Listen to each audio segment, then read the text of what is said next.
I love this idea because I envision some sort of like political reality TV. It's like Big Brother. It's like we get 5 candidates and we're like 5 strangers, 1 White House, you know? And it's like they have to share reality TV. They gotta move in and share a kitchen for 2 weeks. Those are the situations I want to see these 5 people in because like right now it's just so fake and bullshit. Yeah. But you put them in a place with 24,000 cameras and you can access it on the internet at any time. And they're just in there. Yeah, of course. And they're all 5 different people. So let's say, you know, one of them stays up late and is drinking some wine and has a conversation with one of the other ones. And they start getting real, like, spicy. And he's like, you know, I just don't think Hitler did anything wrong. Just when I think you couldn't possibly be any dumber, you go and do something like this. And totally redeem yourself. Yo, what is up, Internet? Welcome back to another episode of 3 Averagely Intelligent Dudes. And today we're discussing dangerous ideas for the first time this year, 2022. This is the first one. Yeah. First one. How y'all feel first being one. back, boys? It's good. It's good to be back. I'm excited. Yeah, it's like riding a bike. You know, I'm back. I'm ready to pedal into the future. Yeah, we've been gone for a couple weeks. Appreciate you guys and your patience, and we're really excited. And so this being our first episode back, not only our first episode back this year, but it is our 50th episode. 50 episodes. So Milestones galore. huge. I feel like that's a huge accomplishment for anybody trying to create any type of product or brand or start their own type of platform to get through 50 episodes. That's huge, man. That's huge. Yeah. So here we are. We're not going anywhere anytime soon. We're just getting started. And we brought a very special topic for our 50th episode. It's one that we've teased probably like months now. I don't even know, but it's our subtly alluded to. Yeah. Yeah, If you go right? back into the lore, you Yeah. can find allusions to this will- episode. Yeah. You'll definitely see some little Easter nuggets. Yeah, Easter eggs. slid into it. I just pictured like Peeps shaped chicken nuggets. Oh, it's good stuff. But today is the government redraft episode, the constitutional correction episode. I don't know what you This would- is where we are going to present our own forms of government. Yes, 100%. Our own systems. Yep. Well, we spent a long time, a lot of times people debate on how we should move forward as a government and all these different things, but we never really talk about how the government could be restructured to, maybe fit better or work better in the time that we live in now. And so we're going to go through a little thought experiment. Each one of us is going to kind of present how we would kind of envision a government and how that government might operate. And we're going to challenge each other's ideas and have, an averagely intelligent conversation on how we think we could best govern the United States. That's right. People are always like, well, how would you do it? Yeah. What would you do better? Yeah. Well, guess what? I've taken notes. I wrote for it down. months. I've been taking notes. Okay. I read some books and I got some ideas. And I have some hypotheses. some ideas. So today, this will be part 1. It's going to be a 3-part thing where each one of us is going to lay it out, and there's going to be 3 different episodes. So this is part 1. I'll be laying out my ideas first. And, let's get into it, man. I'm excited. I'm definitely excited about this. Okay, so also just a little teaser here. I think all of us kind of have different formats in this kind of conversation, too, and are bringing some pretty individual type ideas. So I would definitely highly encourage reading or watching all 3 parts. Of Yeah, this. I'm gonna be saving some juicy bits for my episode. Yeah, yeah, absolutely. Okay, so here we go, boys. I'm gonna get into mine.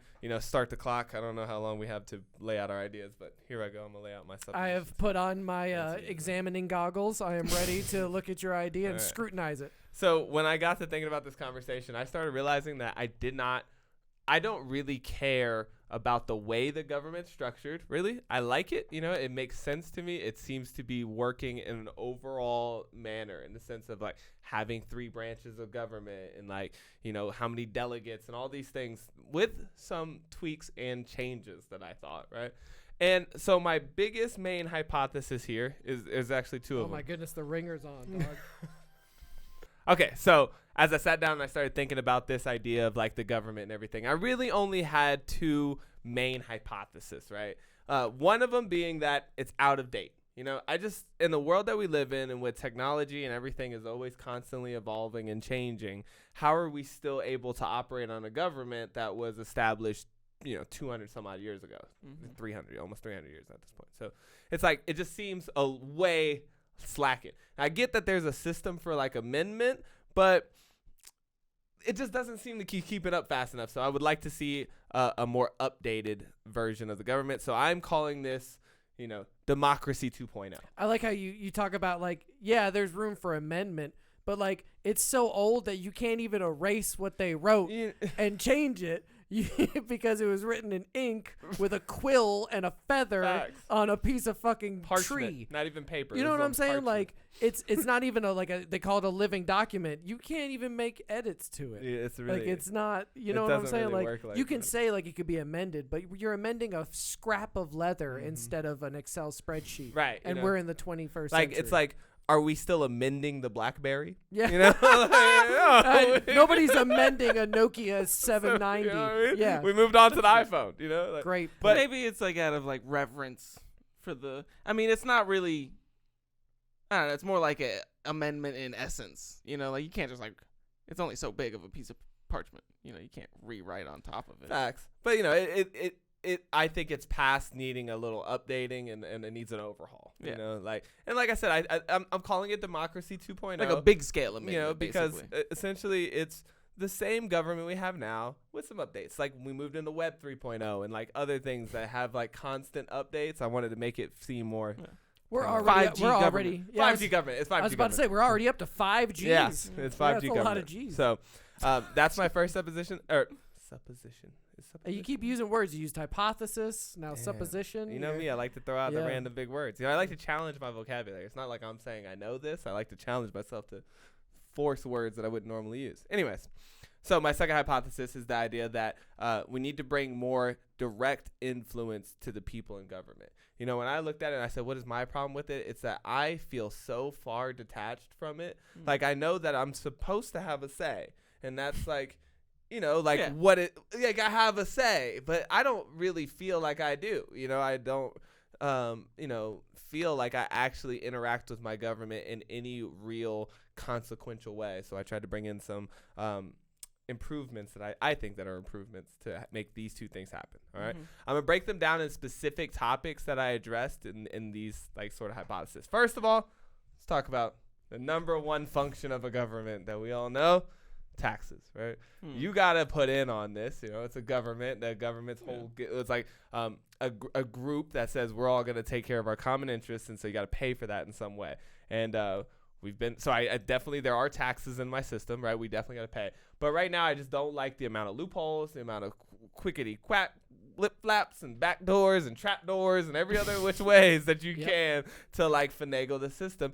Probably because it's, again, a system that's just been tried to be amended like 1,000 times. Everybody's always trying to shape it and mold it to fit their agenda.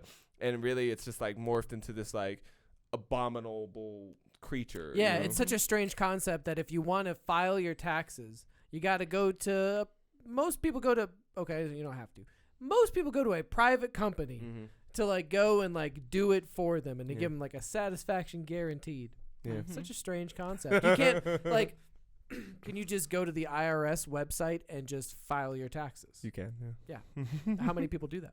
Very few. Not a lot of people. Because it's so confusing. Because it's so hard for you. Like, your idea of, like, how to do that is so complex, right? It just, you need a professional. Well, I mean, even I have gone and done it, like, one of those online ones where you just, like, answer the questions. I've gotten it down to, like, doing it, like, the easiest do-it-yourself way.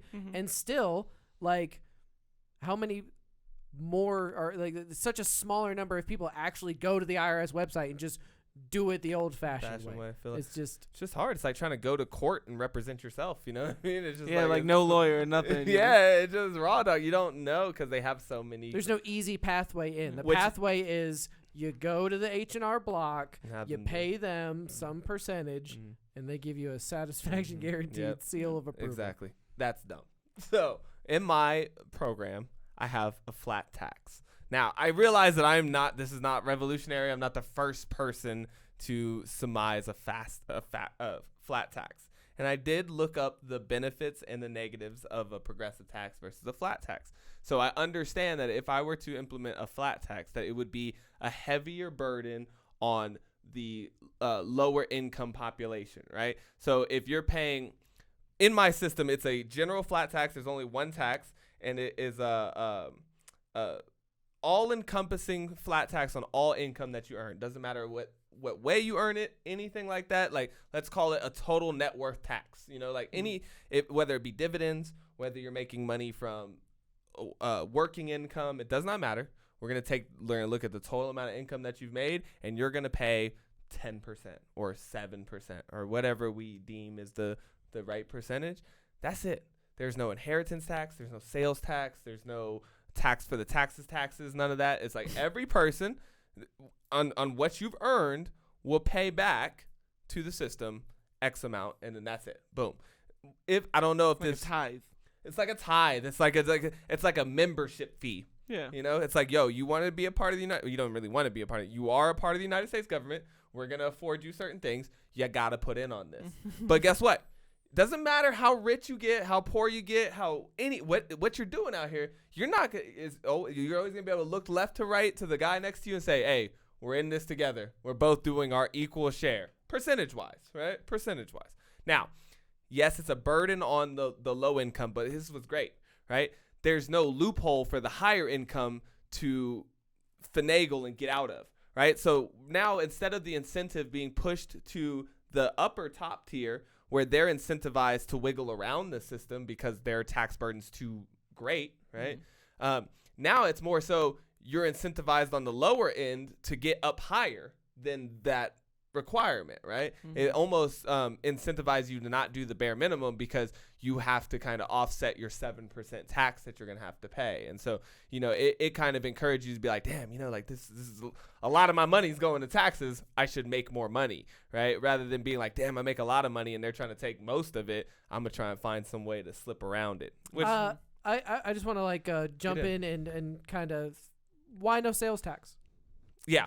Just because, again, I don't feel like you should have to pay multiple taxes. So if I'm already paying tax on every dollar that I've received, why do I also have to pay it again to use the dollars that I've received? Yeah, I can see the idea of like a one-time membership fee being at a percentage that it could sustain, let's just say for like America, you know, like for, you know, 1/3 of a billion people. Mm-hmm. Like, I feel like a sales tax would help, and just the idea of like you live and work within this system, and within this system you're afforded all these protections. Mm.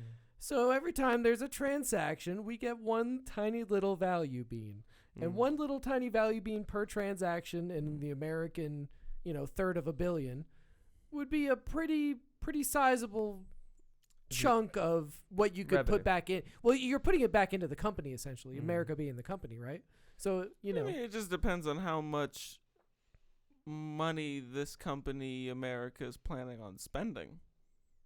Yeah, I mean, because like if you're not going to be spending a lot of money, then there's no reason to be taxing everybody's transactions. Well, I think of it more as like this is your budget. So like, how much money do you spend right now? Well, as much money as you are allotted to spend. You know what I mean? Like, so and that's another thing too, obviously, like, you know, deficit spending is like a real big like ish to me. I didn't go into it in depth, but that's also something I would kind of kill. I would enact like heavy hawkish policies in there, and then really try and deflate the dollar to the point where we feel like we're ahead of schedule and like start paying back some of our debts and stuff. But neither here nor there in this conversation. Whatever, you're right. Maybe we would earn more revenue if, you know, and have more dollars to spend as a government if we tax that. I just fundamentally don't understand why we tax people multiple times. You know, like why do I have to have this is $1. So if I make $1, it's taxed coming into me, and then when I spend the dollar going back out, it's taxed again on me. And I'm like, fine, then just up the tax the one time. But then it's like, well, then also when you die and you know what I mean? Like that's the kind of. Tons of your taxes, I agree with you. Like inheritance tax, property tax, sales tax. A lot of those things seem like they would be. Fair business tax. Yeah, like in a perfect society where everybody pays their fair share, I can see those going away. I would like to think so. You know, maybe I could see that. I for me personally, just to keep it simple again, because that's another big thing that I told you I want to go against all these loopholes and all these ways to get around it. So it's like, if we're going to do sales tax, then let's just do sales tax and do it in a way that that's the tax you pay. If you want to economically exchange out here, then you pay taxes. But that's the thing. What if you don't sell, or what if you don't buy? You know, what if everything you do is like, then we're not getting taxes from you at all, which you're still reaping all the benefits. So here, I like the fact that it's just per quota. Like, it doesn't matter, you know, what you're doing out here. Whatever you are doing, we get our cut. Yeah. I have to say, I kind of like the idea of like a flat income tax, because you kind of mentioned it when you first brought it up, but you were saying like, based on how much you earn, this is how much you put back as for being part of this group or whatever. Mm-hmm. And I like that, because kind of how much you earn is also directly related to how valuable you are in the marketplace. Mm-hmm. So it's like you're kind of giving back twice, because like you get the money for giving services and products that people want, mm-hmm. and then the money that you get is taxed a little bit to go into products and services that everybody gets. Yeah. So it's like I kind of get down with that. Like, in a way, when I buy something from you, I don't pay the tax on that specific product every time, but he's getting income, and then he'll have to pay taxes on all that income that I just gave him regardless. Mm. So it's going to get taxed. It just doesn't need to be taxed. Oh, maybe no personal sales tax. Mm. Maybe only corporate sales tax. Okay, well, this is a good segue, because I was going to ask this question as well. Would you tax like the income? Like, obviously, everybody that works at a corporation is making money that gets taxed. Yeah. But would you tax, like, the profit that the corporation gets as well? Or, like, corporations wouldn't get taxed at all? Or how did you think about that? I didn't really think about that in this sense. But if under the same, like, kind of system that we have now, that the company is its own person, because mm-hmm. that's kind of how the United States works, then I would say that company needs to pay taxes on everything that company's earned. You know? And I will just say, and then the CEOs and whoever got paid from that company would have to pay on their little. So yeah, like the corporation would pay 10% of its profits, whatever it took in, and then just like the CEO would pay 10% of their income, and the janitor would pay 10%. Which I could see that as a double tax again, though. You know, it is like money tax twice, but yeah, I thought it might be interesting, because you hadn't mentioned anything about like how that would work. Yeah. But I will just say, as an interjection, this short conversation has kind of made me think about that whole like corporations as individuals mm-hmm. differently when it applies to money. And I think that might have applied when the Supreme Court was thinking about that decision, in the sense of like, well, based on how we like transact with money, like the entity that the money is coming from mm-hmm. would be considered like one individual in that transaction. Mm-hmm. So for purposes of like using money in politics, for instance, or mm-hmm. other situations, you can consider a corporation an entity, one entity, because it's the entity paying the money. Mm. So like, just thinking about it right now, when you said that, I was like, oh, that might have been at play there when they were thinking about it. Like, well, you know, in a transaction, this corporation buying that corporation would be one entity buying one other entity. It's true. So it's like, that could be interesting. Interesting thought. Yeah. And then I did say I am okay with a progressive tax based on wealth, but still consider all wealth and sources of income equal. So, again, like that's kind of like a caveat that I would put in. Like, if a flat tax, for some reason I don't see being you know what I mean? Like, I'm not an economist, well, like so I don't really know. If it's not enough to afford everything we're trying to do, or, you know, whatever, like, because I don't know if that all adds up to the right dollar to, like, this is enough money to actually run our government or whatever, which it might not. But if it needs to be progressive in some way, mostly too, like I would just say, but like still, then it's weird to me that dividend taxes are 10% and income tax is 35%. Yeah, because like the type of income is different. It's different because then you're not really taxing the wealthy more. You're taxing the working class, you know, and that's weird to me. It just needs to be a more fair system, period. You know, everybody believes that, but the idea of that fair is a sliding scale is weird to me. You know? I've always thought that. Like, they say, like, the rich need to pay their fair share, and then they're like, which is just, in their heads, like, more, basically. Right. And I'm like, but they pay the most. Right. Like, almost all of it is already paid by them. And then it's like, well, at least all income tax, not all tax ever. I don't know if anybody's actually calculated that. That'd be interesting. Could you look that up? What? Like what's the percentage of all taxes? Because I've only ever seen information that's like breaking down income tax. Like the rich 1% pay this percentage of all income taxes. And it's a massive percentage considering there's only 1% of people in that category. It's like, 30% or something like that. And it's like, whoa. But that's just because they're making a crazy amount of money. But I would be interested to see how much all of those extra taxes that the government feeds in there. Sales, property taxes, sales taxes, gasoline taxes, tobacco taxes, like all that stuff. I'd be... The New York Mag was listening and they were like, that dude's lying. Yeah.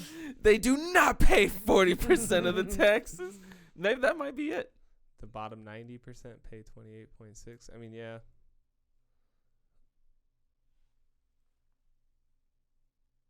I might have to do some research to figure it out. Yeah, it might not be as simple as like I'm not gonna find like a wiki page to. I've had this idea about taxation for a long time that we can create computer programs to simulate so much, right? Like we can do traffic simulations. Sure. We can do all these things like weather.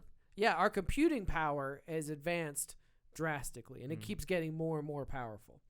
There's got to be a way to design some sort of computer program that can snapshot the 1/3 of a billion people in America and say, okay, if we did the taxes this way and ran it for 10 years, what would the plus minus be? And then and run these kind of.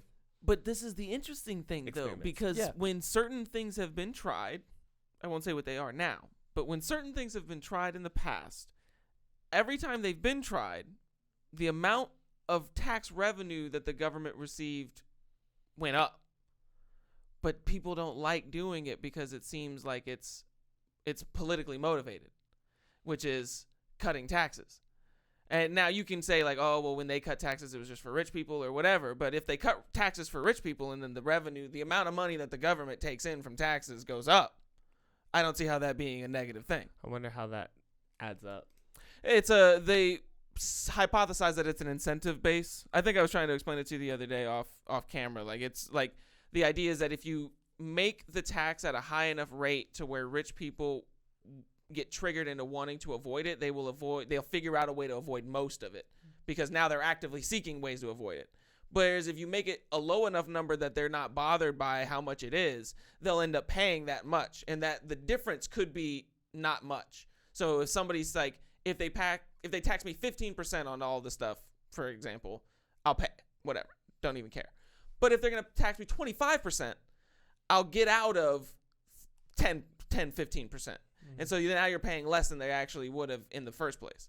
And so I get that's the reasoning that I've heard before. Well, I think that's even a good point towards what I'm saying here, because then if your share 7%, like, don't you feel kind of slimy just trying to get out of your actual fair share? You're just paying. Yeah, like if everybody's paying the same amount, then it's like, and you're why? Trying to get 5%. It's like, why? Like, why do you feel entitled to like less than everybody else? Yeah. But yeah, exactly. On a sliding scale, you can point to other people and be like, well, that guy's only getting taxed that much. Yeah, exactly. So how is that fair? Fair, right. And it's like, well, you make more money. So and it's like, well, I don't, we do different things. So either way, that was that was my idea with taxes. I feel like if I could wave a wand, I would try and get closer to a more, and then like John said, you don't need no fucking professional help or anything. You pay your how much did I make this year? All right, well, 7% of that goes to the government. There you go. And I'm done with taxes. I will say this for Donald Trump. He proposed getting the taxes down to like just a couple sheets of paper. Like it was one of the things he had talked about was streamlining and making your interaction with the IRS much faster and simpler and quicker and more efficient. And I was like, that was something that I would fuck with. Yeah. If you propose that to me, I don't care who you are. Like fucking Lindsey Graham could propose that to me, and I'd say it sounds amazing. Yep. Lindsey.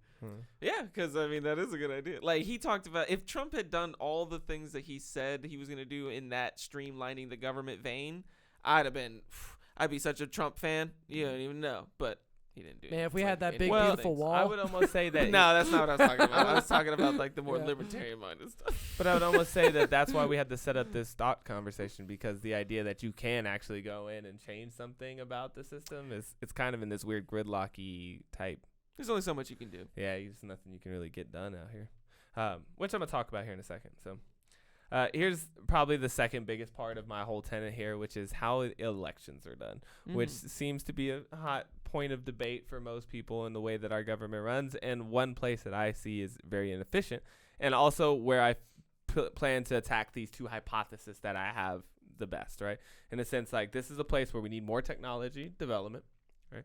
And we need a more interactive system, okay? And so, one thing, this is probably one of the places where I really go into like restructuring the type of like way that it is. Like, I would like to eliminate this idea of a two-party system, right? Now, from what I've done in research, I understand you guys have done a little bit more research on the Constitution specifically, but it doesn't actually lay out the idea of a two-party system or a party system at all, right? Like, it lays no groundwork or rules for how presidents will become nominated. It only just the requirements to be president, you know? Yeah, it just refers to like members of Congress as like delegates. Right. But so how we get to the actual nomination process is pretty open for debate, and we created through that this idea of parties, and then these parties would lay forth, you know, nominees, and then we'd vote. I have a big problem with this because you don't actually get a choice, and this is why. Because if I say you can pick between A, B, C, and D, but I choose what A, B, and C, and D are, do you have a choice? Nope. You know what I mean? You don't really have a choice. You have the illusion of a choice. You know what I mean? But you don't really have a choice. So who gets to make the actual choice of who you pick? Out of the quarter or third billion people, like you said, you get presented 4 people that I'm sure are happy choices for any of the, like, they already are good no matter who you pick out of these people. And so it's really just this Democratic Party and this Republican Party that are deciding who our presidents are. And then they give you the, say something. So here's how I decided to change that. Okay. Blockchain voting for the primaries, right? I would like to see the primaries, instead of being the caucuses and the primaries and then they vote the delegates and all this stuff, we have a nationwide primary vote, right? Anybody can get presented to this. This is like a wide open, wild, wild west as far as I see it, right? America's Got Talent, get in line. Yeah, you know what I mean? Like, essentially, I think maybe we got to mitigate it in some way, because you can't have like 1 million people trying to run for president or something.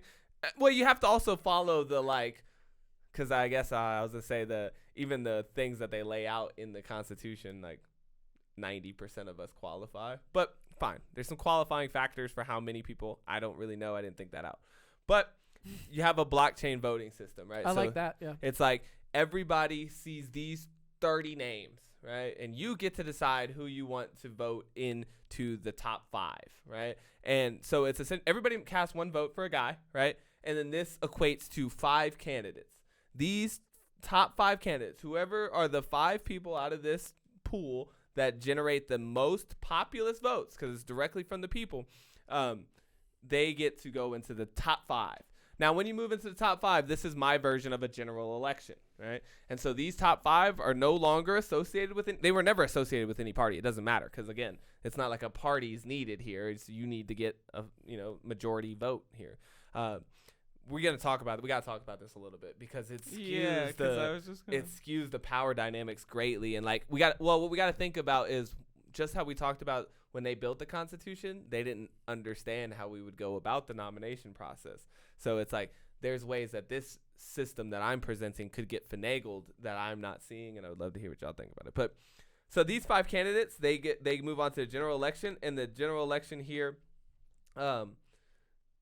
is the same in a sense that it's a popular vote through an electoral college, right? So the same way that we have representatives in electoral college here, I get what they were trying to do, right? Like, I definitely could see where if I'm a YouTuber and I have 500 million subscribers, I don't care. I just got a fuck ton of subscribers. I could, if it was just strictly population-based vote, then The Rock would be the president, right? Like, you know what I mean? It would become a popularity contest. Oh, what a dream. Yeah. What a dream. It wouldn't necessarily mean that the person's qualified. So that's my filter in there, is when we get to the general election part, we all get to vote for these guys and through an electoral college. Whoever wins the electoral college becomes president. Okay.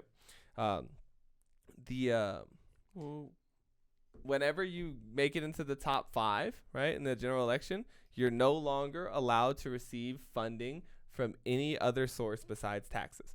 Like they essentially to me go into like a bubble, right? Like where it's like, all right, now I'm top 5. So like, sounds like Hunger Games. Like, yeah, like, right. You take the train to the big city. Yes. 100. You said exactly. Now I'm in the game, right? And all of my dealings and stuff are monitored in the sense of like it's all public service. Like the government's gonna put on 5 debates in which everybody shows up to their debates, and you're not allowed to make media appearances outside of these debates, right? Like.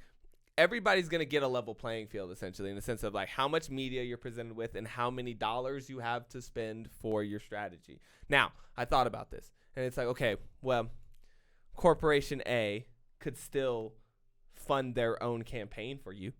Like I could just, as a private wealthy person, just go on my own campaign trail to see so-and-so become government. And I don't think there's any way to stop that, Like, I can't stop you from doing that, but I can stop you from being a coordinated effort, right? So in the sense of like these people who have their strategy, they know where they need the money spent and how they need it spent. And I don't like the idea that somebody can just fund them the money, right? If I wanted to promote you, I would have to do it under my own volition with no cooperation from you and your system. Now, will there still be collusion? Like PAC money. Well, like, so PAC money, like, right, PAC money is a thing, and I can't tell the PAC, the people, the private interests, that they can't spend their money trying to influence an election. I don't, that you're people, you can do whatever the fuck you want to, but you don't get to work with them while you do it, right? So it's like, it's just like a donation. No, you don't get to donate. You would have to do it yourself. You would have to, like, so the PAC would have to go out and be like, Biden for president. Oh, I see. And, like, do their own rallies and make their your own flyers commercials and their own flyers. You can't just give the money to their campaign director and say, use this as wisely as you can. I see what you mean.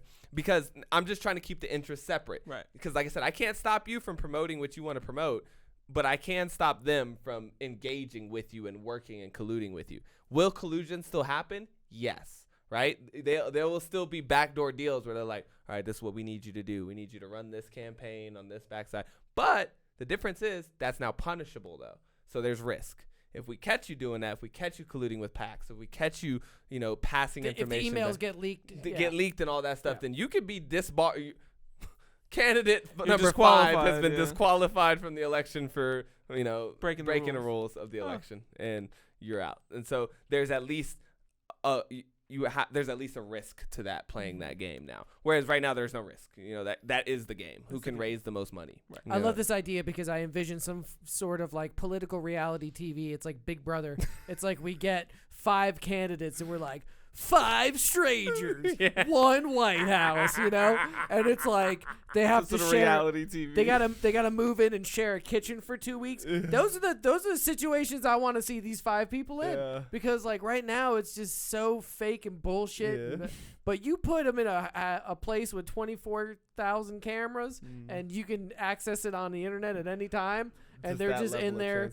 Yeah, of course. And they're all 5 different people. So let's say, one of them stays up late and is drinking some wine and has a conversation with one of the other ones, and they start getting real like spicy. And he's like, I just don't think Hitler did anything wrong. It's like we need the full access to these people so we can see what kind of chicanery is going on behind the scenes. And if that sounds like it's like intrusive or invasive to your personal rights, you're volunteering for don't it. Fucking be president. Don't be president then. If you don't want me to tune in at 3 a.m. to hear your wine speech, then don't become president. Yeah. Cameras in the I bathroom. didn't really imagine putting him in I didn't imagine putting him in a Big Brother type situation, but I'm not opposed to it. Like, I would not like say that that's like a bad thing. Well, I just like the idea of like nobody's got the advantage. That's what I like. That's what I like about it too. That's what I'm trying to set up in this, like, because I think it's important, to have like your solutions, but more so important, what kind of problem are you trying to address? Because my solutions might not necessarily be the right ones,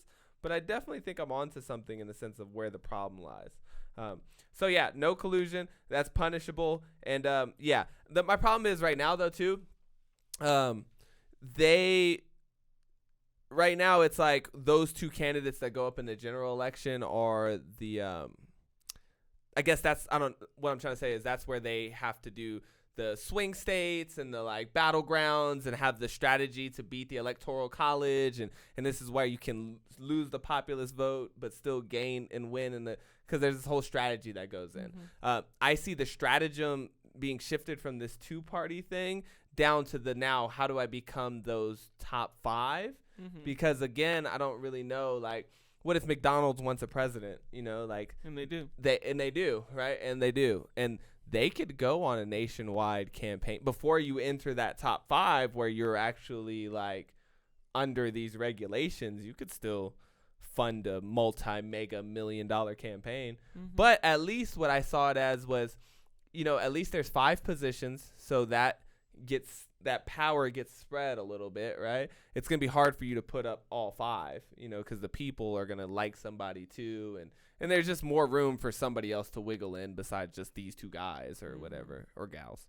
But, you know, like I said, I do like the idea of trying to break this bipartisan stranglehold. Yeah. It's difficult. I think, well, you know, like I can think of strong-armed ways of doing it, you know, but none of those are probably going to be as effective as just creating some system from scratch that does not benefit people to group together in their political worlds. Like we don't, it's. But that's impossible because, I mean, he's talking about shifting it from one area of this process to another area of the process. But that's what the whole idea, like that's what parties were. Like, that's the whole idea of the parties is, like, you have to be able to figure out a way to market yourself to lots and lots of people. And so to do that, you have to have a lot of influence. And money buys influence because it gets you media or whatever. There's lots of different ways to do it. But basically, the parties were like, okay, we agree on a lot of issues, very similar issues, and we see the world in similar ways. So we'll pool our money together so that we can get more like exposure out in the system, which will still be happening. Because otherwise, like if somebody has to pay all their own campaign funds themselves or something, then like only rich people can run, because then it's just like, well, whoever's the richest person will have the most influence. So it's like, it's hard to set it up in a way where their people aren't going to group together to gain influence. Like, I think because parties aren't like unique to our system. Like every democratic, like parliamentary, you know, even the old Greek democracies and the republics and like the old Roman Republic before it was taken over by Caesar and stuff like that. Like they had parties, like people would group together because they needed to pool their influence some way to like garner more attention or whatever. But I don't necessarily see there being a way to like remove that, especially if you want the little guys to win, because then it's just like a 1v1 situation, and it's like, who's gonna come out on top on that? But you know what I found that was really interesting while I was doing this research too? Like, have you guys ever? Well, I guess you voted, right? I have not. No, you never voted either, right? So I voted once. Well, you voted once, but so we're kind of a bad example, but maybe even a good example though. The amount of young people that actually vote is like slim, right? As it is already. Now, the amount of young people that also vote for delegates and primaries and go to caucuses and stuff like that is almost non-existent. Yeah. Right? So even still, like, there's a group of people who are, and people talk about this too, like a Super Tuesday or some shit like that. Like, Tuesday, I'm at work. Yeah, you know, like, what if I can't, like, get off work or whatever? Like, it makes it hard for... The barrier to entry is real because you can't just show up somewhere and vote. It's like you got to register to vote. You got to go to your designated spot. Yep. You have to have the proper identification in some cases. So, you know, it's definitely... And it's also just not incentivized in any way. It's not like, hey, guys, you know, this is in the news. Coming up is this thing, you know, like it's not headline news. It's like buried. Yeah. You know, they bury that lead. Like when it's some sort of like, even in the off years, like, you know, like nobody's talking about the big election, you know? Yeah, like, right. Oh my goodness. You know, did you hear that this person's like, you know, what's so funny is that you hear like people in political spaces or people that like to talk politics, they'll talk about the midterm elections and Congress swinging one way or another. And like some of these people may even vote for the presidential election, but they don't vote for the Congress ones in the midterms. Or the so it's like, you know, like they'll vote for the under ticket. So like, I'm always really impressed when I find out somebody's like taking the time to find out about the underticket. You know, most of the time it's just like if you're Republican. It's funny too because people consider themselves an independent, and most people are designated as independents, but then they vote on party lines, which is weird. Because you don't have a choice, really. Exactly. Because it's like, yeah, exactly. Everybody's like, oh, you throw your votes away and stuff. And so like parties, because I always thought it was interesting that in Germany, Hitler rose to power by saying stuff about how there's too many parties. There's like 26 different parties, and like nobody could get anything done, and like nobody could hold any power because no party could get enough votes to do anything. And he was like, this is ridiculous. Like, we can't get shit done. And it's like, now we're like, we can get a lot of stuff done, but it's not stuff we want because it's only two parties, you know? So it's like, you got to have more, but not too much. Right. You know? Well, he showed us a way. If you just burn down the parliament and take the power, then you can get things done. I mean, dictators get things done. Yeah. They get their things done. That's what I'll talk about in lawmaking, too. About that. One question I had was because, like, you said that you wanted to continue to have an electoral college and that you liked the concept of the electoral college, but you didn't say anything about who was in the electoral college or where they come about. Same people. It's all the same representatives. It's like all the representatives of the House plus their Senate, right? It's like the House and the Senate. Like, so, like, however many representatives in your state plus your 2 senators equals, like, your electoral college votes. It's the same way. It would be the same way. And in the sense, too, like, I wouldn't change too much how the representatives and the senators are voted for either because they're more localized elections anyway. So it's, like, easy. So those wouldn't be on, like, blockchains or anything? They should be. I mean, all voting processes should be on a blockchain to avoid fraud, right? And like to make them more efficient. So that's why I like, and that's why I said like adding it into the primary elections. I think you should still make the general election on a blockchain too. But my point is, if it's on the blockchain on an app, in my mind, we have a voting app.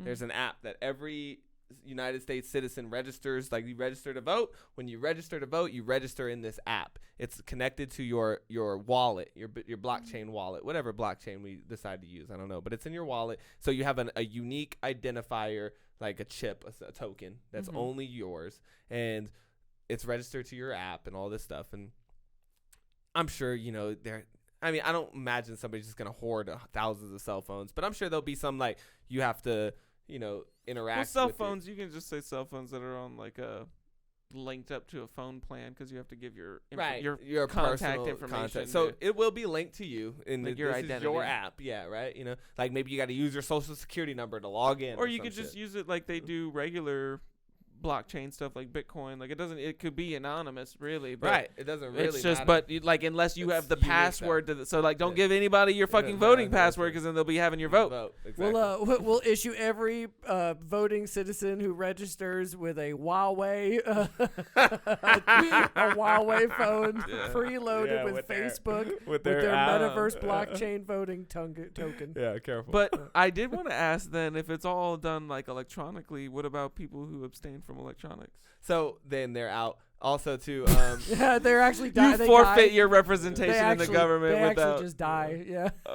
You know, I mean, you could abstain, but you're gonna need to come in and go to the blockchain voting booth. You don't have to own a cell phone, but you better go to. And I'm not gonna lie, like I don't know how much voting Amish people do or anything like that. But when you said it, I thought it was interesting because I know of lots of people, not even just Amish people, like Rob Greenfield, for example, like he doesn't have a phone, or from what I understand, like he doesn't keep like a cell phone with him. So it's like, I think that would be cool to see centralized stations. Like you could still go in and use the county's iPad to do your voting with, so that you don't have to personally own a phone, because economically you might not be able to afford a phone or the app or whatever. So, but there will be no mail-in voting. There's no paper. It's blockchain. It's you either in it with the blockchain or you're just out the system. But like, this is how it's going to work. And maybe we got like a backup blockchain in case something goes wrong with our blockchain. You know, I like the idea of a booth. Like you just walk up to City Hall. You have like a week period where it's open. And you just show up and there's like a thing there and you vote with like,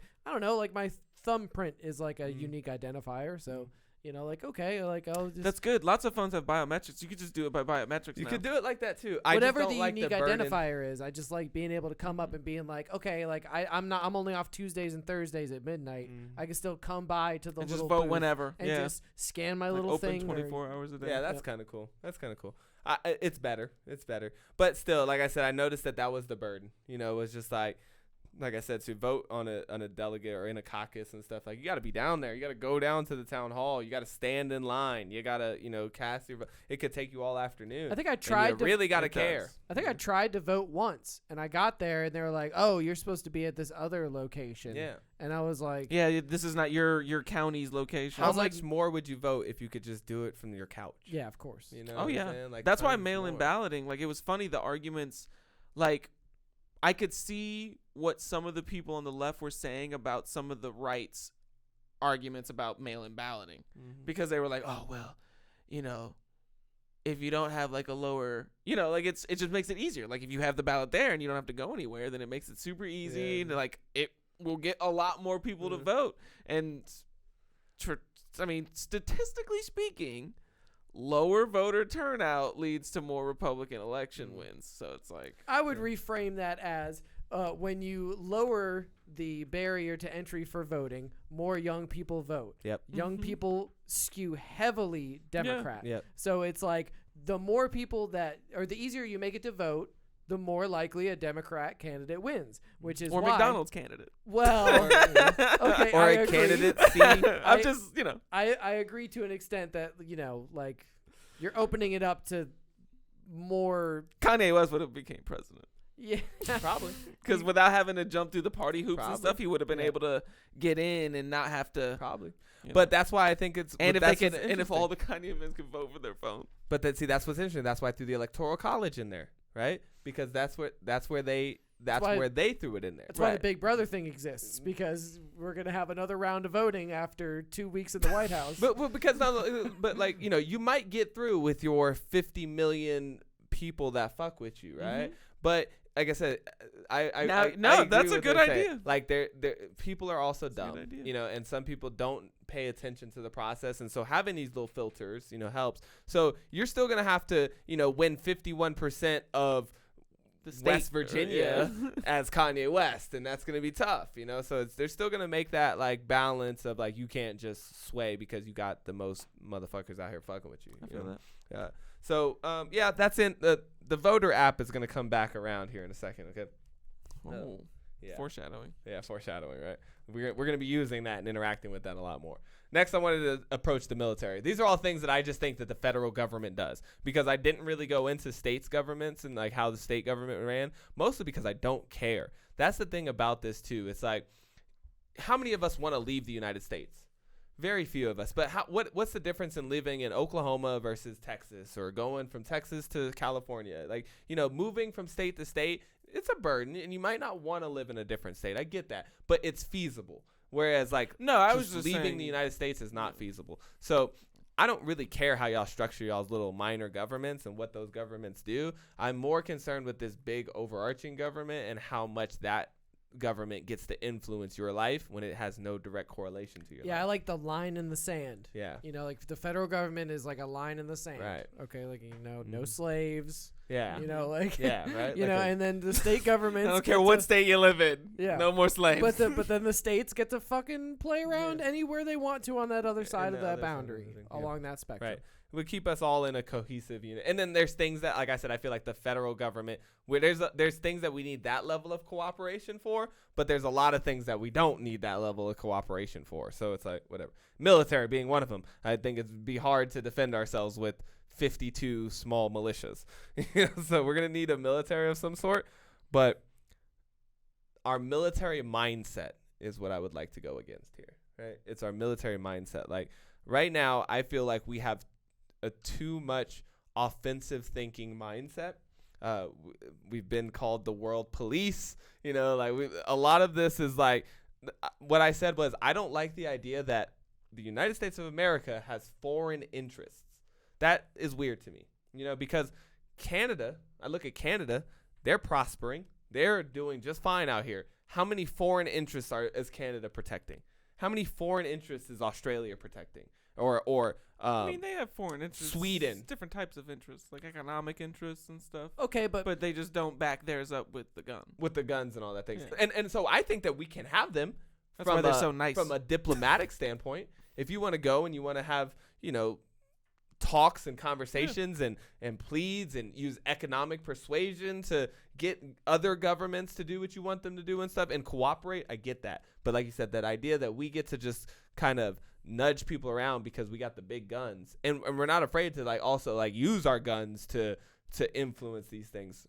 I get that there's a lot to be afraid of out there. I understand that, the world was shaped through, conquest and conquering of different nations and stuff. But I think that's also an outdated system. Like it's been a long time for a majority of the world. Like obviously, Russia might go into Ukraine every now and then and that happens, but I have not seen anybody invade Germany or we're taking over England today. Like it just doesn't really happen like that anymore. And I don't think that we need to have this military mindset that's always trying to do that. There's a great thing that points to that mindset and how egregious it is that America is just this fucking high on the hog mega super gigantic power that is just sitting on top of the world. Right. If you look at the number of military installations that America has in the world compared to its nearest competitor and how many military installations they have in the world, it is outrageous how many foreign military installations America has compared to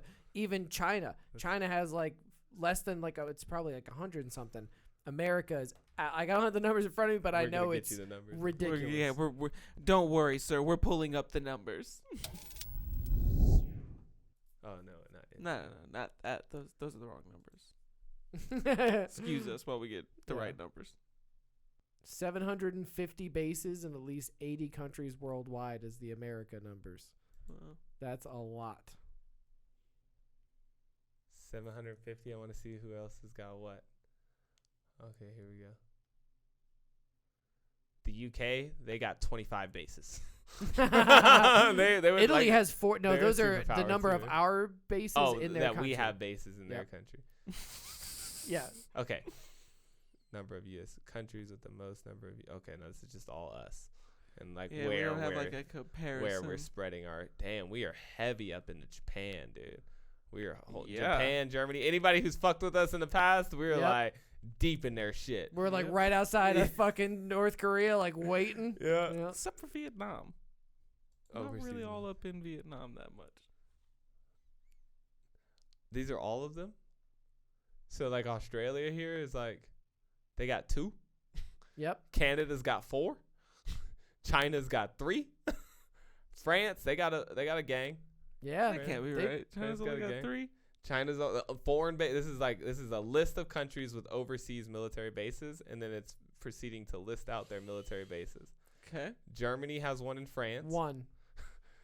India has a couple in Tajikistan and places like that. Let's get to us. Oh, let's see what Russia's up to. Okay, Russia got a handful. Yeah, they got a couple. I didn't know they were chilling in Madagascar. Yeah. Confirmed to be building a Russian military base. It's new. Sudan. It's new. It's new. It's hot new shit. New Saudi Arabia got a couple. Okay. Turkey got quite a few. Turkey's out here. Out there. The Ottoman Empire, dog. The Ottoman Empire. Shout out to Taiwan having its own military base in America. Did you see that? Sick. They got their own military. Yeah, that's it. Just Luke one out here. It's a base. training base. We fuck with Taiwan. That's true. It's true. The United States. It's not a good look. It's not a good big look. list. We are just look at that map. Overwhelmingly large compared to everybody else in places that just don't. What are we doing in Djibouti? Yeah. You know what I mean? Get out Djibouti. Well, that's because other people in Djibouti. There's a couple Can't people. just let anybody in Djibouti. Yeah, because some of these motherfuckers, I bet you Turkey's got one in Djibouti. Sometimes you come home and somebody else is in Djibouti and you had to be like, yo, dog, get up out Djibouti. Yeah. It's my booty. Yeah, I'm in there. Yeah, so anyways, this is a interesting and weird mindset that I don't think is serving the American people. I think it's serving particular interests in American people. Yeah, there's a few. Yeah. George Bush. Military industrial complex. Yes. Exactly. So, I wrote, although what happens around the world affects us at home, I don't think it's efficient or necessary to try to control these factors, especially through military force. This only leads to war and conflict. And then like I mentioned, rarely do I see Canada out enforcing an international agenda, or anybody else for that matter, really enforcing their international agendas like us. So I would like to see a huge cut in military spending to reflect the lack or the less resources that we have scattered all around the world. I would like to see us pull all of our resources within and create an unfuckwithable presence, right? As in like a hornet's nest. So we're just not the ones to fuck with, which is great. Like you definitely want to be not the ones to fuck with. Like, right. We could put all this money into laser missile warning systems and shoot them down thing. Build a goddamn geodome over us for all I give a fuck, right? Protect us in defensive any way. measures. Yeah, defensive measures. Like that Wakanda force field shit that just pops up, or that shit from Naboo. Yeah. And I know that people would say oh, well, you'd rather take the fight to them than rather fighting and I hear that. But at least let them bring the fight. If they try and bring a fight to us, then by all means reverse it and send everybody over there and launch a counter-offensive or something. Whatever you got to do. But the idea that you're just patrolling and mitigating and all that's dumb to me. Bring everybody home. It's just like Minority Report on the scale of nations. Yeah. You know what I mean? The whole idea, other nations don't get the rights that individuals here in America get with the whole innocent until proven guilty type situation. It's just oh, we heard from some other peoples that you might be doing some fuck shit to us in the near future, so we just decided we preemptively fuck your shit up. Yeah, we were in your airspace and we saw you with 2 empty jugs putting them into the trunk of your car, so we just decided to kill you and your whole family. We just decided to murder that person. Chop them up. With impunity. Yeah. I mean, what are you going to do? I mean, we got 6 bases sitting outside of Djibouti. What are the fuck you gonna do about it? Say something. Say it's something. a bad look. So I would like to see a military that is primarily funded, deployed, and utilized at protecting our borders. Through this downsizing of effort, we can downsize our expenditures on this and focus that on infrastructure and quality of life for the masses. Right. And so this would be embedded. I'm imagining how this would be embedded into the structure. It would just basically, because right now it's basically whoever can get voted in decides what we do militarily, supposedly.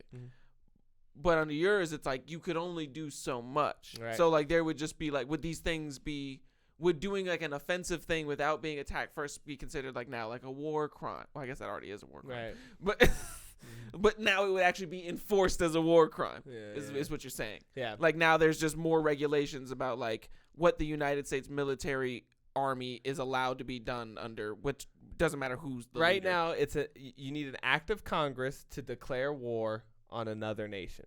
Correct? Technically. Right. I would you need an act of Congress to do any foreign military operations. Everybody's got to come in agreement that it is important for us to bomb Libya tonight, but you don't get to decide. Because if we don't, I'm not going to war with them. I just need to kill these guys. It's no, you don't. No, you don't. Leave those guys alone until if they kill you, by all means, kill those guys. And like you said, if we had the dome, then it's look, we don't have to worry about it. We got the dome. So if they try to attack us, we'll shoot it down. You said the dome's good, right? Are they inside the dome? Do you trust the dome? Let's not act like we don't map out every square inch of the planet as it is. Yeah. So we're gonna know if they're coming our way. Yeah. There's no way they're just gonna sneak up on us in the ass and start fucking us. We're gonna know it's coming, so we can do something to mitigate that if it's coming. But I would like to see that. That's just my overall idea. We're going to need a military, but it could be half the size it is now. It could be mostly National Guard, honestly, and have a very small active duty, which was kind of what we have now, but I should see that exercise that's kind of the more. idea of the entire military to as it is under our thing. It was supposed to be what the National Guard is, which is just state-run militias. Yeah, right. And then if we're being invaded or whatever, then all the states-run militias would come together, and there's your army. Big army. Yeah, exactly. So I would love to see that. I'm definitely not a fan of how the National Guard works. I loved how currently. but this is the funny thing about it, though. This is what's funny about it, and I feel you 100%, because this is what's funny. They tried to make it to where all the states were allowed to run. Like, this is why the elections are really confusing for a lot of people, because all the states decide how their elections are run. Not just, like, for state people, but, like, we decide how you're going to vote for the president in our state. And the state right next door to us is going to have a totally different system, maybe, of how that state's going to run their president, their part of the presidential election. And so it's like, now we got to count them differently, and they're coming in differently. And, like, I could see how, like, why people have complaints about that. But it's the same thing under the military too. So, like, if you have all these militias and they train in different ways and they wear different uniforms and they use different firearms, and it's like, all right, all of you are going to come together now. We're all going to work together as a unit. And they're like, we don't know these guys. Be like, look, these guys are doing shit that we never even seen before. The Chinese just landed in Portland. We need everybody to everybody gets to Portland. And it's like everybody's got different SOPs. Yeah. So it's like, I didn't get a letter from my chain of Well, that's command going to take us 6 months at least to get some more. Exactly. We only have horses in our division. Yeah, like our whole National Guard division is just petrol tankers. Yeah. You know, it's like we don't need gas. Yeah, like the people like in Florida, they're like, well, we have a lot of boats. So, I mean, by the time we sail all the way around and get to Portland, I mean, it'll be... That makes sense. But then fine, and we can have a standing army. That's cool too, you know? Like, no, I was just saying, like, that was a funny thought that I had. Yeah, no, but it brings up a good point. It's a good point, though. It's the a really idea of us having to reimagine how the military works is something I'm going to address too. Yeah, because that's cool. you just have to. Because right now it's broken. It's broken. The idea of like, I'm going to join in Mooresville, North Carolina. I'm going to go down to Charlotte to the little processing center, and then they're going to ship me somewhere random in the country to learn a job, to go somewhere else random in the country to learn the jobs more specifically. And then I get some other random ass fucking place that they send me in the 480 goddamn countries to do that job. To do that random job. You know what I'm saying? Like, there's no connection to where you are or what you're doing whatsoever. You're just a fucking cog in the machine instead of being able to give back to your society in some way that feels like you're connected to it. They move you around just like those pieces on those maps. You know, like you'll be somewhere and doing your thing, and then all of a sudden some dude somewhere pushes a little thing somewhere over on a map, 10 inches, and next thing you know, tomorrow you're getting a phone call that your whole unit's getting shipped out somewhere else. Restructured or attached to someone's. I thought about your whole unit's been liquidated and you're now infantry. No, for real. What? Like whenever I was a cook.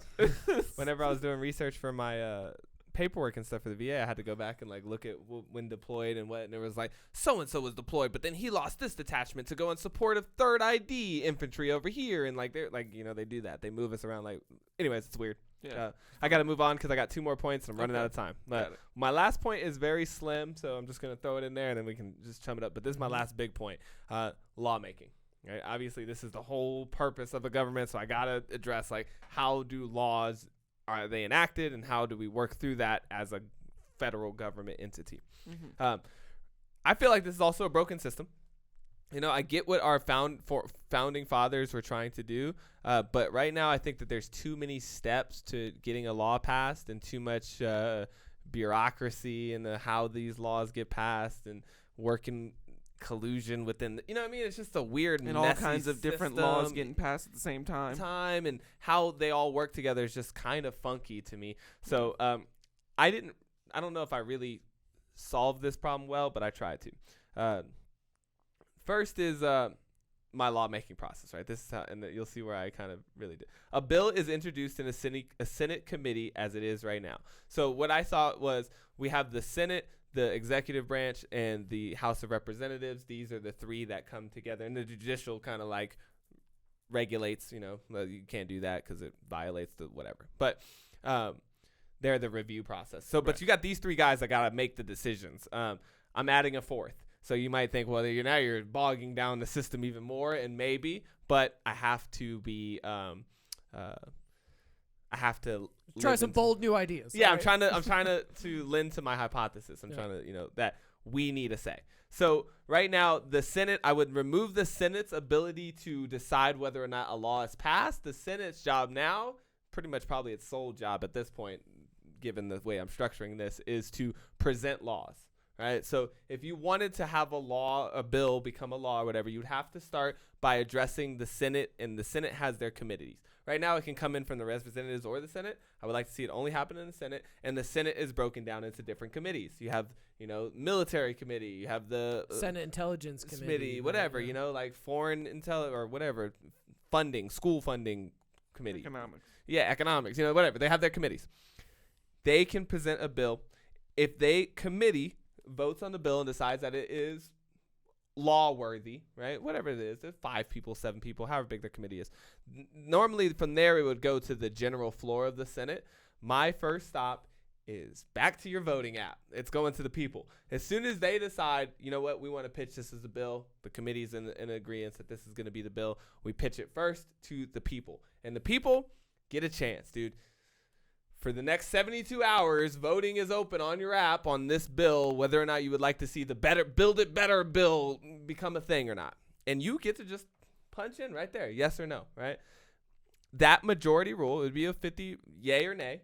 The 50%, if it's a yay, it'll pass through on to the next step. If it's a nay, it's dead. That's it. The people don't want that bill. We don't need to converse about it anymore. But now it's like the people get a direct influence on whether or not these laws become laws, and we get the first influence. The reason I give it us the first is because everybody else after this is supposed to be taking their cue from us anyways. Mm-hmm. They're supposed to be doing what the people want anyways. Right. So it's awesome for them to see that the people are in approval of this before they begin, right? It's like, and how much approval? Is it 51-50, or did the numbers come back? 60% of the United States population want to see this bill come in. It's on the blockchain, so we can look and see, okay, what district do you represent? Well, you represent a district where almost everybody's voting for this option. Mm-hmm. So if you are voting against that option, we're going to vote your ass out of there because we see that you're not. We can see that you don't represent our interests. Right, exactly. Yeah. We told you what we wanted.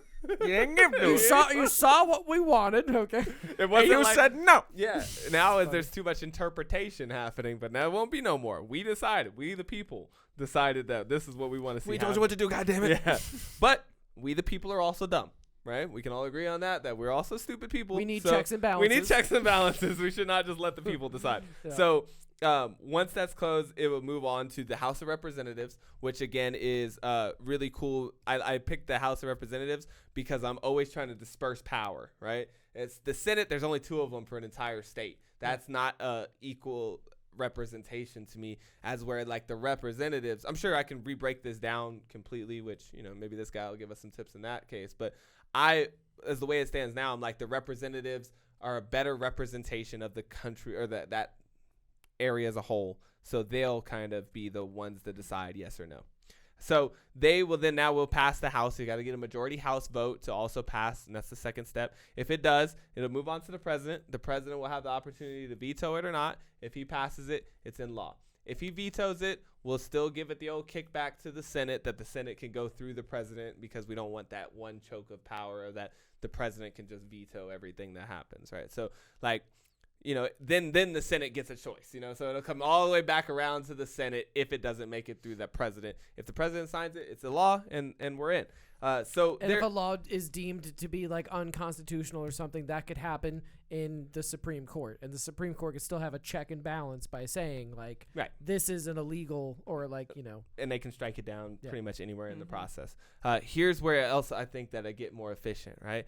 Right now it also happens where the bills are open or closed, right? And they can be amended and stuffed and changed in different ways and blah, blah, blah to make it more suitable for everybody and trying to get it through and this and that. And that's where we end up with these weird bills where it's like, this is for government spending, but also going to build a bridge in Maryland and also going to do this and that. It's also going to fund gender studies and all this stuff. That's weird to me, and it makes it just a fucking manipulation of the system to me as far as I'm concerned. Hey, if you give me this and I'll give you this, it's quid pro quo lawmaking, and that's weird as fuck.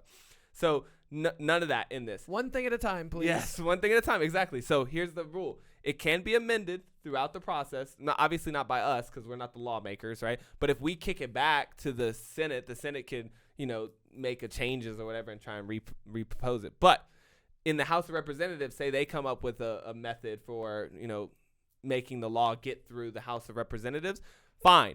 But only things that can be proposed in that bill are things that would come from the original bills committee, period. So if we're voting on a war bill or a military funding bill, right, and the military committee presents that bill from the Senate, any amendment that can happen to that bill could only be something that the military committee would be able to establish. Does that make sense? So we can't put in economics. We can't put in social programs. We can't put in anything else that's not directly related to what the bill's purpose was for, which was the military. So if you want to tweak the amount that's spent, or no, we're going to put more of it into Apaches and less of it into strikers, or whatever you want to do there, fine. You can finagle it within the context of what the law is supposed to be about. But this idea that we get to just add random shit that we couldn't pass over there, we're going to stuff it into this bill and nobody knows about it, and it's make some backdoor deal, and then next thing you know, we're voting on and passing laws that we just didn't know. Had no idea that's what it was for. So I said no bill stuffing. Only amendments that can be added to a bill are things that would fall under the original committee's jurisdiction. I like it. Yep. This is how I say cuts we go out a little fuckery. And then again, I added technology in the sense of transparency through, us being more directly involved as well. So my only question is about this app. So I thought about this during like when you were explaining it for the election, but I didn't question it. But now I will bring it up. Is this app going to be like purely for like it'll like, hey, here's the notification. This is the thing that's open for voting for the next whatever. Yes or no? And then that's it? Or is there going to be like info? Like, is it going to be like, this is what this bill is for? Or like, this is who these candidates are? Like, are you going to be able to like look at your phone and be like, who am I voting for? Like, and all that? Or is it going to be like what it is now where you just like walk up, there's a name. 67. Yeah, Yes exactly. no. Like, unless you know, then you don't know. I'll tell you this. I don't want any force vetting information. So there's a tab where you can read the bill yourself if you want to. I like that. And also, there's no requirement to vote either. So if you're dumb and you just want to throw out your yes or no, whatever, go for it. Fuck it. But if you don't want to do it at all, because you don't have to. Yeah. Yeah, it's open to whoever does want to interact with it. That's and I know what you're getting at, and I can't stop that part either, right? Like, people are going to propagandize their bill. Like if you want the bill to pass, it shifts more responsibility to you as a voter, because now you are a part of the lawmaking process. Right. And so it is your responsibility to stay informed and properly informed too, because like you said, isn't there going to be a lot of motherfuckers that are like on a Facebook group being like, we're all going this way, and you're part of the Facebook group. So you're going like, I can't stop that type of stuff. That's kind of what the process is, and I won't be able to stop motherfuckers from being out here with billboards that say, vote yes on Prop 88. They're going to market and propagandize more to you directly now because they need you. And I think that that's how it should be. Right now, they don't include you at all. You don't even know what the fuck's going on. No. You don't even know. You don't even have any clue. I love this idea of the app because I think of it like the difference between like a library and like a bookstore. Like in a bookstore, you could have all the propaganda and all the stuff like all just like in your face. But like if it's like a library and it's like, well, just the facts, ma'am type stuff where you can go get an encyclopedia. Right. Like I would like this app to be like, okay, let's say, I'm not saying we partner with Google, but let's imagine it's partnered with Google. Yeah. Right. So now it's like on the Google Play Store, I can just download this app and it has all the bills that are going to come up that are scheduled so far, when they're going to come up, the different people who are running, all the information, Googleable information about them where I just have instant access to it. And it's not provided by a partisan group who you could say, well, the tech companies lean this way, lean that way. It would be done in such a way, it would be legislated in such a way to where if you try to if Google's trying to finagle us, we can not only see that, but we can. You should just do it all sources from the Library of Congress. I'm just saying, like we keep records on everything. Like this is the text of the bill. Download the PDF. Like it's not even like a website. Like it's just like this is the PDF that you can download. How are you going to get which is on the blockchain too, so nobody can manipulate it. Yeah. Like, there's no changing the information like a Wikipedia page. How are you going to present misinformation to me if I'm just going to like, here is the library of information on this candidate's policies on this and that. Yep. You know what I mean? Yeah, like not whether or not, and this is the interesting thing, like it would have to be like not whether or not they like were liked for it or what it was takes opinion politically. Out of it. Like it was just like, this was the bill, here you can read it, this is what they voted for.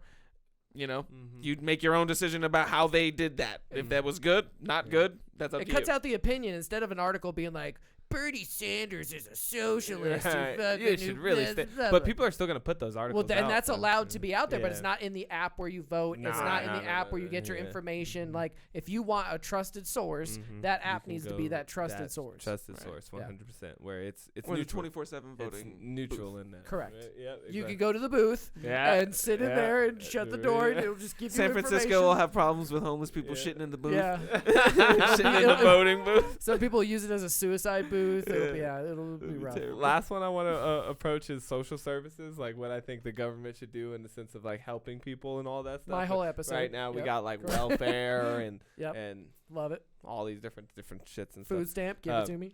Roll all social programs in the government into a UBI.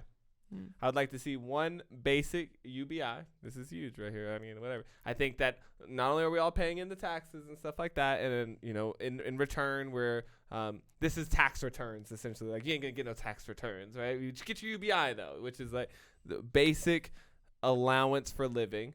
And this is for everything. You spend it however the fuck you want to, but we're going to give you this X amount of dollars as like a kickback for being part of the system. This is the way the system helps everybody within the system equally, again, right? So we all get the same UBI. It doesn't matter if you make $1 million or $0. We all get the same UBI too. And this is something that I think is a combination of two principles, right? It's like, A, you do need to help the people who are already downtrodden right now, right? Like a system as a whole tends to leave people behind. It can't help but do that. There's going to be people who filter to the bottom of our collective group in any hierarchy. It doesn't matter. So what do you do with those people? Because those people are still your people, right? And like what happens to those people still affects you. It doesn't matter if you're at the top of they're part of you. Unless you kill them. Unless you euthanize all of them, which obviously I mean, people have tried that. Ridiculous, because then there's always a bottom. So we gonna do kill everybody, you know? Like there's always a bottom. So what are you gonna do with the bottom? That's a problem now, but I also see it becoming a larger problem in the future when robots take over all labor. You know, when labor no longer becomes valuable, yes, you will be able to do creative jobs and things and work in the metaverse and all this other stuff, but it's going to get 10 times harder because a lot of people are not creative. There's a whole group of people out here whose main source of income is their labor, and they're not going to have any way to make money anymore. So they're going to need something, like we're going to have to do something. And I think it's a UBI, and that will also, you know, no more Social Security, no more fucking yada yada. Like, again, like if you've already got a job and an apartment and everything, then you just save your UBI as your retirement account or whatever the fuck.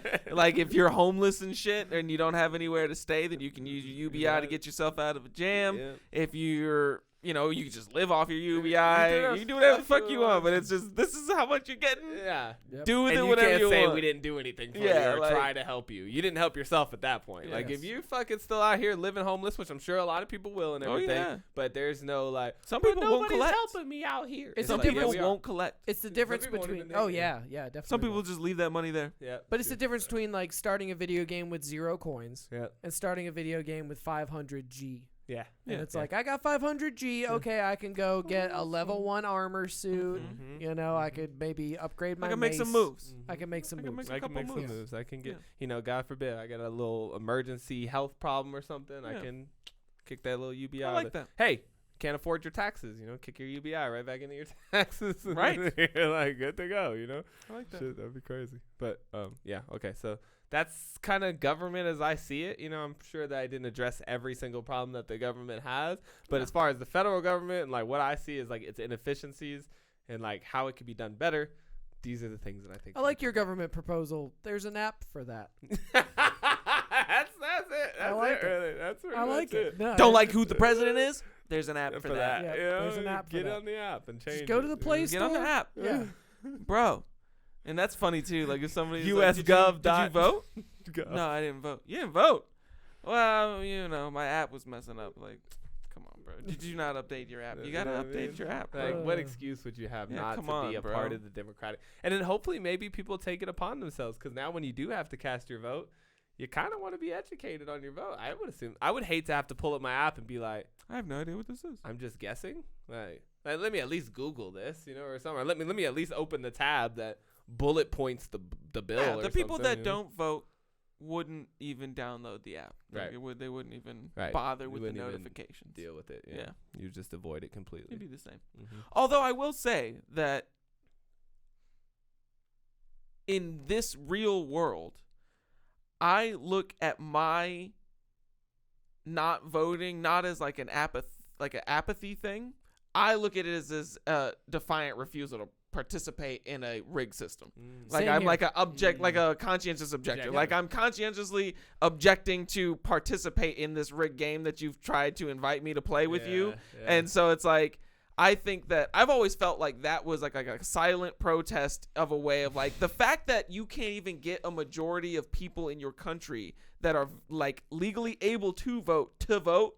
That's a signal to you. Like that should show you something that over half the country doesn't think that you're even worth bothering with. Like you're either so inconsequential in their lives or they don't like you so much that they would rather ignore your presence. If I showed up at your food truck and you were like, yep, we got tuna fish sandwiches or we got potato salad, I would be like, I don't like either one of those. So I'm not going to pay money for food. Thank you, though. I'm out. Thank you, but I'm just not going to participate in your system. Yeah. That's what I would do. Yeah. And that's what they do. They're like, would you like potato salad or tuna? Yeah. I don't want either one of those things, so I'm not going to participate. I'm out. Exactly. Someday they're going to present me a delicious, chicken parmesan with raviolis on, or something, and I'm going to want to eat that. Yeah, and I'm going to participate in that I'll system. bite that. But it's been nothing but tuna sandwiches this whole time. Yeah, I gotta agree with And that. you're a madman, man. Tuna sandwiches are great. Not in the way that you like connecting them, but in just real life, tuna sandwiches are great. I was down with the rig game. So that was mine. I mean, I'm looking forward to hearing y'all's comments on this and like kind of Tell us what you think. Would you would you willingly want to remain if the United States was under Rod's system? Tell us in the comments if you would willingly want to remain in that system and participate, if you felt like you were going to be well represented based off of what you've heard here I would today. not be committing any acts of terror against that state. I would not either. I think that would be a solid improvement than what we have here. Yeah, And I like a lot of your ideas. I don't know how they would evolve into the future because, like, I'm sure, just like the system that we're talking about before, this system would become out of date quickly. Yeah. We might find out that the app's got a lot of bugs in it. But see, you can amend. Or the Satoshi Nakamura guy comes back and we find out that the blockchain's a whole ruse that he set up to con society, and then we're like, we got to find something else. But you threw me. I'm sorry. I had something, but you got. But yeah, it's a tips update. But like I said, even if you guys have some improvements on that system too, and then definitely tune into part 2 and part 3 to get John's, and then John's and Max, and it'll be really cool to see which ones you guys are. Where you would prefer to. Yeah, you know I what? would like to know where. Follow us on Instagram at TAID3I, and then we'll just put out a poll in our stories after all 3 episodes drop, and we'll let you guys vote on which one you thought was the best. That'd be cool. Yeah. Obviously, they're gonna choose my socialist utopia. Don't Maybe. spill the beans. We'll see. Yeah, well, you'll have to tune in to find out. Yeah. All right. Well, hey, we'll see you then. Peace. Peace.